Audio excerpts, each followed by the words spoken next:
నివాసం లింగాపూర్ గ్రామము కోటిగిరి మండలం నిజామాబాద్ జిల్లాలో ఇతను రెవెన్యూ ఉద్యోగిగా మన రెవెన్యూ శాఖలో చాలా రోజులుగా పనిచేస్తూ మన ప్రమోషన్ పైన సూర్యాపేట జిల్లాకు బదిలీ చేయడం జరిగింది. అక్కడ కొన్ని అనివార్య కారణాల వల్ల ఆకస్మికంగా విధి నిర్వహణ ఉండగానే ప్రమాదవశాత్తుగా యాక్సిడెంట్ మృతి చెందడం జరిగింది. వెంటనే అక్కడి నుంచి పోస్ట్ మార్టం ద్వారా బాడీని తరలించి స్వగ్రామంకు అంత్యక్రియలు చేయడం జరిగింది.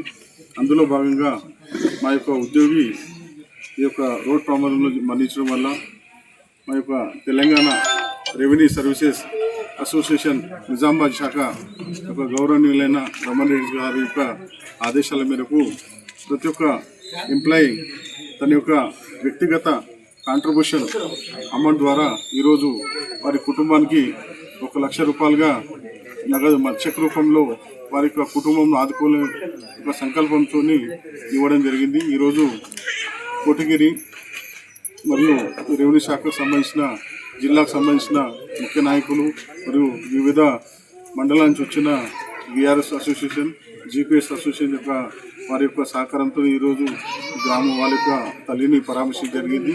మరియు తల్లి కూడా ఏ రకమైన ఇబ్బంది కలగకుండా ప్రభుత్వ పరంగా ఏ రకమైతే మనము ప్రతి ఒక్క ఉద్యోగి చనిపోయిన తర్వాత వాళ్లకు ఆదుకోవాలని ఒక సంకల్పంతో వారి కుటుంబాన్ని యొక్క భారం కాకుండా వాళ్ళకు కూడా ఉద్యోగం ఇవ్వాలని ఒక సంకల్పంతో వారికి ఒక పాప ఒక బాబును ఉండడం జరిగింది.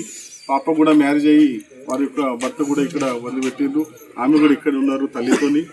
వాళ్ళకు ప్రభుత్వం తరఫున వారి కుటుంబంలో ఒక ఉద్యోగం ఇవ్వాలని ఉంది కాబట్టి ఉద్యోగం కోసం మేము ప్రయత్నం చేస్తాము. మరియు వారి కుటుంబంలో సంబంధించిన ప్రభుత్వం తరఫున రావాల్సిన మనకు సంబంధించిన డబ్బులు కానీ వేరే సర్టిఫికేట్స్ కానీ అన్నీ కూడా మేము దగ్గరుండి సర్టిఫికేట్ తీసి వారి యొక్క సూర్యాపేట జిల్లాకు సంబంధించిన కలెక్టర్ గారికి కార్యాలయానికి పంపించి వాళ్ళకి జాబ్కు సంబంధించిన ఇవ్వడానికి మేమంతా మా అసోసియేషన్ తరఫున అందరూ కూడా కృషి చేస్తామమ్మా. మీరేం అధైర్యపడకుండా ఇదంతా మా యొక్క కుటుంబం